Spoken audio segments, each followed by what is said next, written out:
See, our next topic is external respiration. So, after breathing, we have air inside our alveoli, and this air which is present in the alveoli should reach each and every part of the body. Okay, so the next step in the mechanism of respiration is external respiration. It is the exchange of gas between alveoli and blood capillaries. Okay, so let's begin with our next topic, external respiration or respiration of gases at alveolar level. Okay, so alveoli, I told you, alveoli are elastic bag like structure, pouch like structure. When we inhale air, these pouches, they filled with the air, they are filled with the air, and this alveoli, they are totally covered by blood capillaries. Okay, so now what happens, the air which is present, the fresh air which is present in the alveoli, it will exchange the gases with the blood capillaries which are present or which are surrounding that alveoli. Okay, so this blood capillaries, they will bring the blood from the heart. This deoxygenated blood will be converted into oxygenated blood because of the alveoli. Okay, now this exchange depends on diffusion. This exchange depends on diffusion.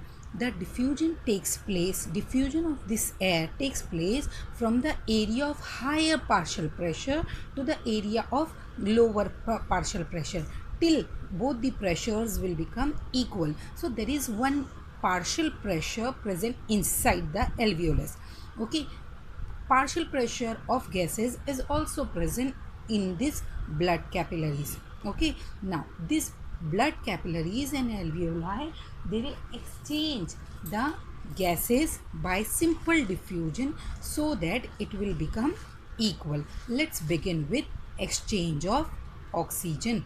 Now see, in the alveoli, fresh air is present, and in that air the partial pressure of oxygen is 104 mm Hg. Okay, now because oxygen is very high in the alveoli, it can move, as I told you, from the area of higher partial pressure to the area of lower partial pressure. In the blood capillaries, which type of blood is present? It is deoxygenated type of blood. Deoxygenated means here the amount of oxygen is very less, so pressure of oxygen is also very less. So partial pressure of oxygen in this blood capillary is very less. It is around 40 mm Hg. 104 mm Hg is present in the alveoli and 40 mm Hg is present in the blood capillaries. So what will happen? Diffusion will happen. Diffusion of gas from area of higher partial pressure to the area of lower partial pressure will takes place. Oxygen will diffuse from the alveoli to the blood capillaries, converting the RBCs into oxygenated form. So RBCs, because they are having hemoglobin, they will carry the oxygen given by alveoli.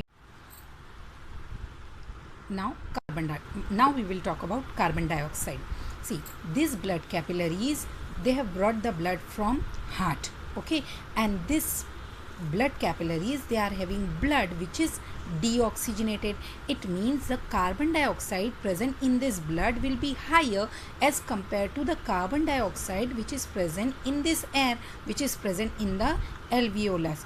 Okay, now this carbon dioxide, suppose the carbon dioxide in the alveoli is around 40 mm Hg. Okay, now when we talk about capillaries, this capillaries, because inside this capillaries, because they are coming from heart, they are carrying more carbon dioxide as compared to the carbon dioxide which is present in the air which is coming from the atmosphere. So these capillaries, they are having around 45 mm Hg of carbon dioxide. The partial pressure is around 45 mm Hg. Now it is 5 times more, 5 parts more than 40 mmHg. So here the partial pressure in the blood capillaries is more as compared to the partial pressure in the alveoli. So blood capillaries are having more carbon dioxide as compared to the to the alveoli. So what happens? Because of this difference in partial pressure between blood capillaries and alveoli, exchange will take place. So carbon dioxide will move from the blood capillaries to the alveoli. Okay, so carbon dioxide is moving from the blood capillaries to the alveoli, from the higher level to the lower level. At the same time, oxygen is moving from the higher level to lower level, that is from alveoli to capillary. So this exchange, because of the simultaneous exchange, the external respiration will complete.